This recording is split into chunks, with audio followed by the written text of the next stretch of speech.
التاريخي والقصاص المنتظر.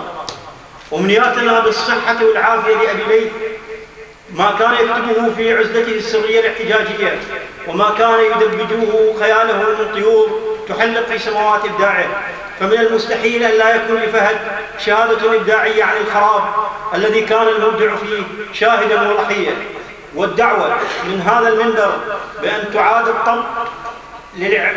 يعاد الاعتبار والطبع لأعمال هذا القاص المبدع بما يليق بها، وأعماله المخطوطة التي لم ترى النور وتنتظر الإنجاز. والحمد لله الذي أبقى أبا ليث اليوم الذي رأى فيه طيور سمائه وقد تحلقت من جديد على فضاء مفتوح للحرية فشلت كل محاولات الطغاة في انتهاكه. السيد ما بين قميص يوسف ومنديلة الزمون جدلية كبيرة، فكلاهما نسج من خيط تشمه رائحة الخيال.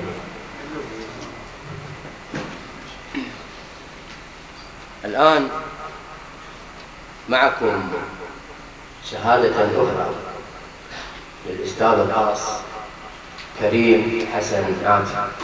يسعدني أن أكون متحدثا عن فهد الأسد.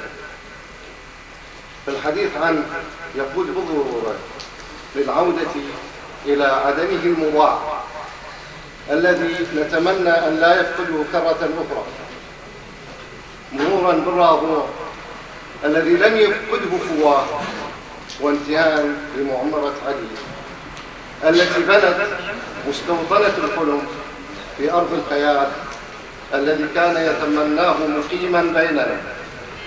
فهد الإنسان يحتوي فهد الخاص، لذا فالحديث عنه يطول مثلما الحديث عن هموم الإنسان وأفراحه وأتراحه. تحية حب لفهد وأمنياتي له بالصحة والعطاء. شكرا. واستهلكته بيوت الإيجار والأرصفة والمبدئية والتعب.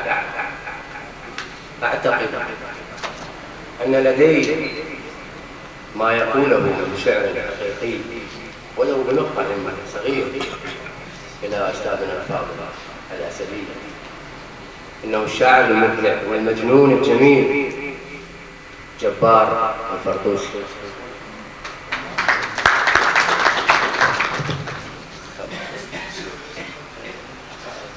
حين يقول شخص ما أن الحياة قائمة وليست دائمة، فهذا لم يضب جديدا، لأننا نعرف أن الحياة معرضة للزوال. وحين يقول آخر أن شجرة واحدة من الممكن أن نصنع منها 1,000,000 عود ثقاب، وعود ثقاب واحد من الممكن أن نحرق به 1,000,000 شجرة، فهذا لم يضب جديدا أيضا سوى التزويق بالكلمات، لأننا نعرف أن بإمكان الإنسان أن يصنع 1,000,000 عود ثقاب من جذع الشجرة، وبإمكان الإنسان أيضا أن يحرق 1,000,000 شجرة بعود ثقاب واحد فقط. وهذا القول لو جرد من التزويق لأصبح شبيها بالقول القائل أعدم السلطان راعيا، وهو أمر بديهي، لأننا نعرف أن السلطان بإمكانه أن يعدم الراعي بسبب قوانين الحياة وأيضا القوانين السماوية. بسم الله الرحمن الرحيم وفضلنا بعضكم على بعض. السلطان يفضل على الراعي.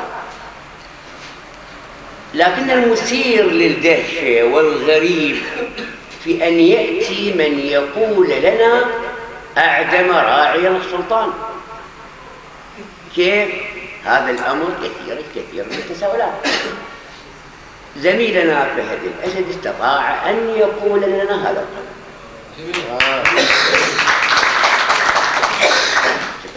هذا الخاص شاكر المياحي